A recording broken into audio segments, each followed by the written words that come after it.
l'école du Seigneur.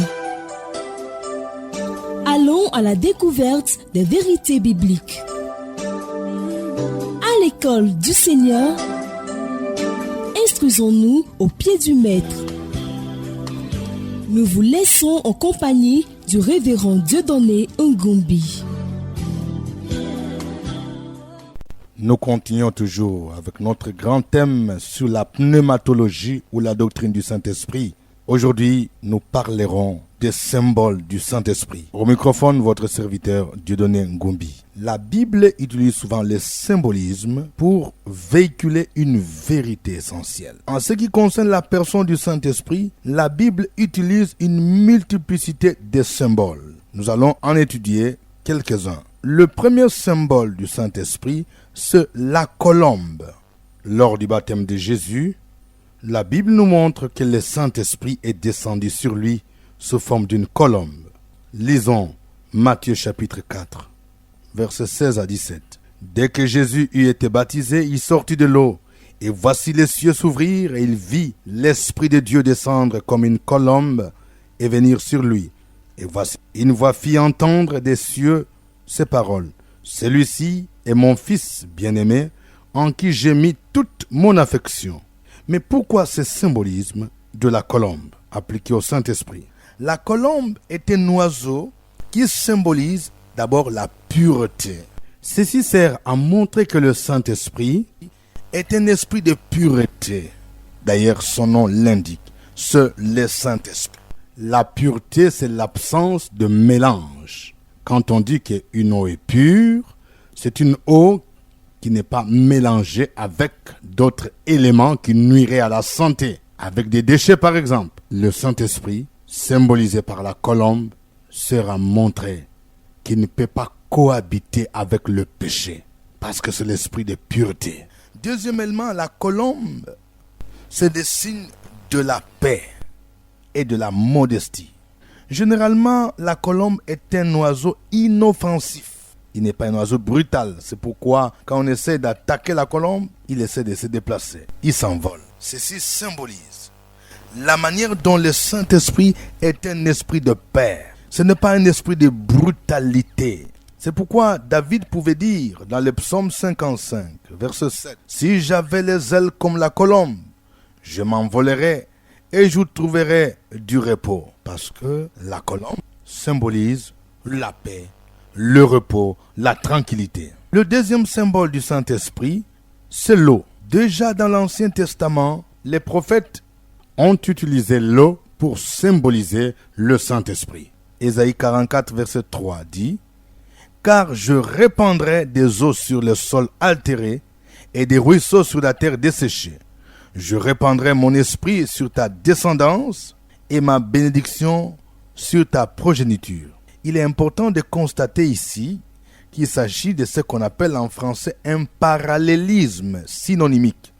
C'est-à-dire, l'auteur reprend la même vérité d'une autre manière. La première phrase dit « Je répandrai des eaux sur le sol altéré ». Et dans la deuxième phrase, l'auteur dit « Je répandrai mon esprit sur ta descendance ».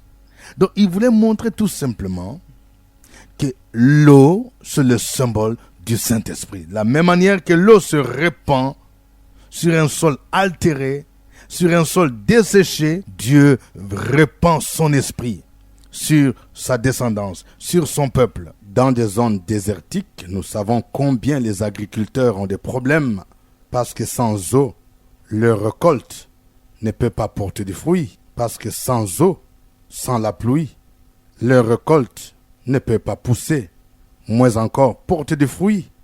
C'est ainsi qu'ils recourent généralement à d'autres moyens scientifiques pour chercher à irriguer le sol.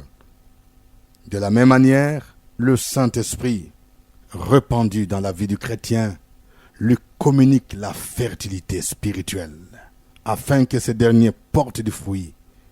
Sans l'eau du Saint-Esprit, le chrétien vit la sécheresse spirituelle. Et nous savons bien que l'eau, c'est le symbole de la vie. Le médecin parle même de la déshydratation.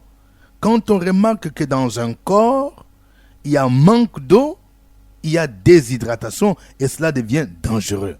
De la même manière, Sans le Saint-Esprit, le chrétien est déshydraté. Il ne peut pas vivre la vie chrétienne. L'eau étanche la soif. Nous savons que dans la vie de l'homme, généralement après avoir mangé, on a besoin de boire d'eau. L'eau est là pour étancher la soif. La soif de l'homme, la soif du chrétien ne peut être étanchée que par l'Esprit de Dieu. C'est pourquoi un jour Jésus s'est écrié dans Jean chapitre 7, versets 37 à 39. Il est écrit: le dernier jour, le grand jour de la fête, Jésus debout s'écria: si quelqu'un a soif, qu'il vienne à moi et qu'il boive. Celui qui croit en moi, des fleuves d'eau vive couleront de son sein, comme dit l'Écriture.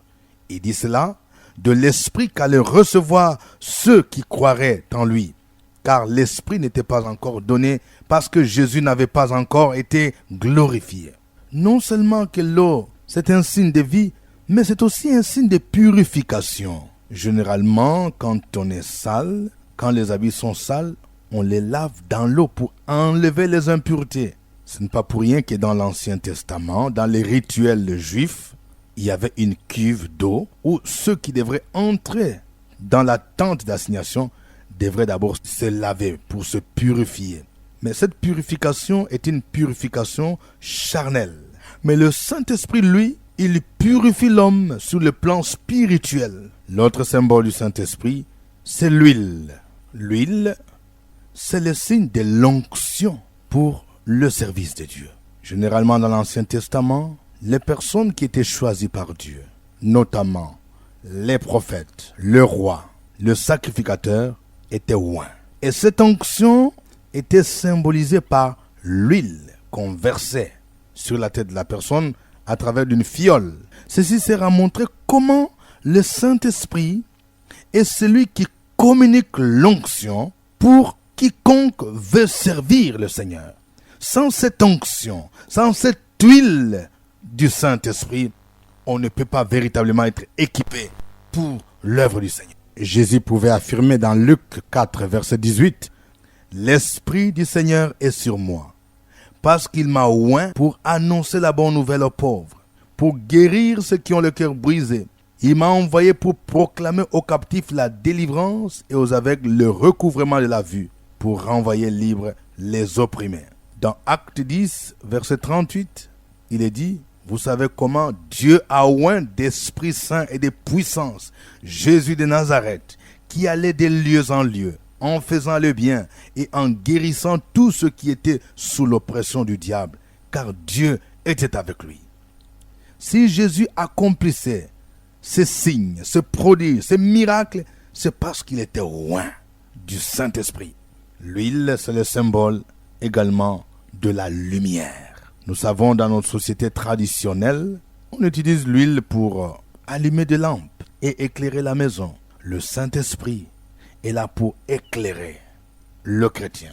Dans la parabole des 10 vierges, la Bible montre que les 10 vierges folles, en prenant leurs lampes, ne prirent point d'huile avec elles, mais les sages prirent avec leurs lampes de l'huile dans des vases. C'est pour cette raison que, quand l'époux est venu, les lampes des 10 vierges folles étaient éteintes parce qu'ils n'avaient point d'huile. Les 10 vierges qui étaient sages ont maintenu leurs lampes allumées parce qu'elles avaient de l'huile. Et la parabole finit en disant « Veillez donc, puisque vous ne savez ni le jour ni l'heure. » Nous trouvons cette histoire dans Matthieu chapitre 25, versets 1 à 13. Ceci sert à montrer que le chrétien doit toujours avoir de l'huile du Saint-Esprit afin de maintenir la lumière du Christ dans sa vie. L'huile du Saint-Esprit est là pour l'éclairer continuellement. Il ne doit pas s'éteindre, sinon il va marcher dans le ténèbre en tâtonnant. Et il sera surpris quand Christ, qui est l'époux, reviendra.